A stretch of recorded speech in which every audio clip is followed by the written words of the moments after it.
Salve Fratres, welcome back into the jungle of Protestantism. Kali ini kita akan menanggapi video terbaru dari MBM, Maria Immaculata, ketika silogisme Protestan meledak di wajah sendiri. Ya, mari kita lihat silogisme instan ala pendeta MBM. Pendeta MBM membuka kelas logika. Dengan muka serius dia berkata seperti ini: semua manusia berdosa, Maria manusia, maka Maria berdosa. Oke, aplaus. Kalau itu dipakai di ujian logika dasar, mungkin nilainya 100. Ya, tapi sayang ini bukan ujian SMP. Ini teologi serius, ya. Silogisme murahan itu justru meledak di wajahnya sendiri. Karena, Yesus juga manusia. Yesus juga manusia, kan? Ya, jadi menurut logika semua ala MBM, Yesus pun berdosa dong. Silogismenya gagal total. Atau pendeta menolak Yesus adalah manusia. Oke, Protestan dan Wifi Katolik. MBM menolak dogma Maria Immaculata dengan alasan tidak ada di Alkitab. Oke, pertanyaan balik, Alkitab yang mana? Kanonnya siapa yang tentukan? Gereja Katolik di abad keempat, bukan? Nah, ironinya, Protestan pakai kitab suci hasil kerja Katolik, lalu marah-marah kalau Katolik punya tafsir lebih dalam. Ibarat numpang wifi tetangga, lalu mengamuk karena sinyalnya kurang kencang. Ya, kalau mau konsisten, bikin saja kanon baru sekalian, ya kan? Ya. Kemudian ada Aristoteles, Aquinas, dan nama dropping murahan. MBM berlagak akademis. Sebut Aristoteles, sebut Aquinas, sebut logika silogisme. Padahal kalau Thomas Aquinas bangkit dari makam sekarang, pasti dia akan geleng-geleng kepala. Ya, kenapa? Ada fallacy of composition. Semua manusia berdosa, otomatis Maria berdosa. Lupa atau sengaja lupa bahwa Alkitab mencatat pengecualian. Henok diangkat ke surga, Elia diangkat ke surga, Yohanes Pembaptis. Tuhan bisa memberi rahmat khusus, bukan? Ya. Kemudian ada equivocation, dosa asal disamakan dengan dosa pribadi. Padahal Katolik sudah membedakan sejak Santo Agustinus. Strawman, ya, menuduh dogma Maria Immaculata berdiri di atas penampakan Lourdes. Salah. Faktanya, Paus Pius ke-9 mendefinisikan dogma pada tahun 1854. Ingat, Lourdes baru muncul 1858, 4 tahun kemudian, sebagai konfirmasi. Ya, ini bukan logika Aristotelian, ini logika mie instan, cepat saji, penuh micin, bikin kenyang sesaat, tapi tidak bergizi. Ingat Pak Pendeta, kalau penampakan itu selalu dicurigai, kenapa kamu selalu percaya penampakan Tuhan kita Yesus Kristus kepada para murid? Ya kan? Yang sama sebenarnya. Kalau kamu percaya penampakan Kristus, harusnya kamu percaya juga penampakan Bunda Maria.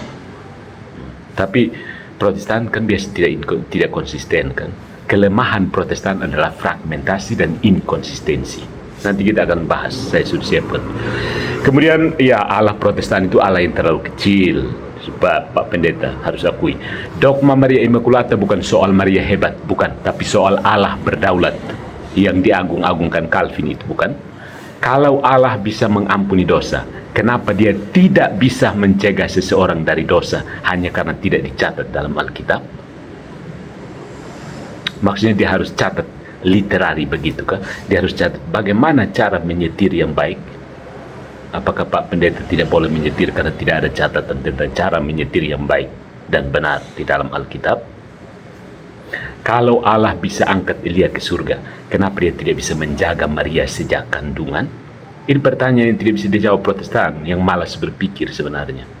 Sola Scriptura itu sebenarnya kemalasan berpikir, tapi kesempatan untuk memelintir Alkitab sesuai dengan konsepsi teologi. Nah, masalahnya Protestan sering menolak filsafat. Tetapi yang terjadi, seseorang sebenarnya tidak bisa menolak filsafat. Dia hanya bisa beralih dari satu filsafat ke filsafat yang berikut. Ya, nah, dengan menolak realisme Katolik, Protestan pegangan sembarang saja filsafat. Yang karena tidak diakui, tidak diperiksa, akhirnya rapuh. Filsafat rapuh dari Protestan. Tidak bisa melawan filsafatnya realisme Katolik. Ya. Jadi, apakah Allah tidak bisa mencegah Maria dari dosa. Kalau MYM menjawab tidak bisa, masalahnya jelas. Allah versi Protestan terlalu kecil, jangan dibandingkan dengan Allah Katolik. Kemudian ada retorika gadungan. MYM menuduh Allegro kasar, tapi dia sendiri menyebut Katolik sebagai virus. Itu seperti maling teriak maling. Retorika akademis yang dia pakai hanyalah bedak tipis di wajah propaganda. Nama-nama filsuf dipakai bukan untuk berpikir, tapi untuk pamer sebenarnya. Dan yang jelas dia bukan terdidik secara formal di bidang filsafat. Dia sola scriptura. Sola scriptura itu menolak filsafat spekulatif, ya. Lebih ke filsafat yang mendukung sola scriptura seperti Van Til dan seterusnya. Begitu. Jadi filsafat nominalisme sebenarnya, dan itu filsafat yang rapuh, Pak Pendeta. Ya. Kemudian dogma Maria Immaculata itu adalah saksi kuasa rahmat, ya. Katolik percaya Maria dikandung tanpa noda bukan karena Maria menyelamatkan dunia, bukan, tapi karena Allah mempersiapkan bejana murni bagi putranya. Theotokos, Bunda Allah, sudah ditegaskan dalam Konsili Efesus 4:31. Logikanya sederhana sebenarnya. Kalau Yesus kudus, masuk akal ibunya juga dipersiapkan menjadi kudus. Di sini ada partisipasi. Protestan tidak punya partisipasi karena filsafatnya menolak itu, ya. Nah, sebagai penutup, dogma ini bukan tambahan absurd, tapi ini adalah puncak dari logika rahmat.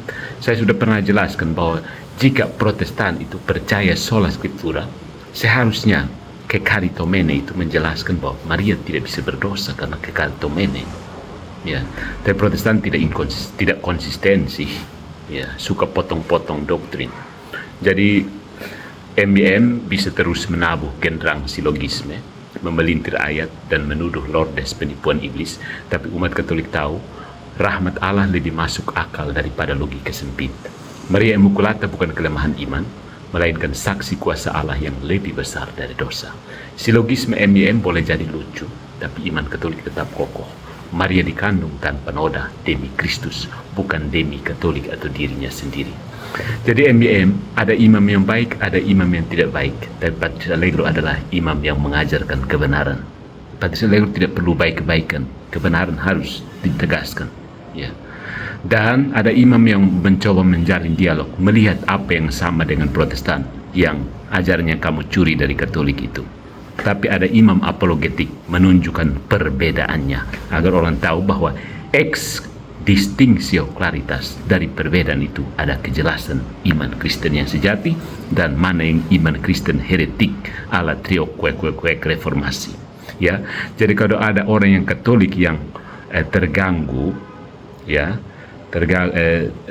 mulai termakan oleh retorika Protestan, silahkan pergi ikut di situ. Nanti sampai situ baru kamu tahu bahwa Protestan itu hanya menipu saja dengan retorika, ya, begitu.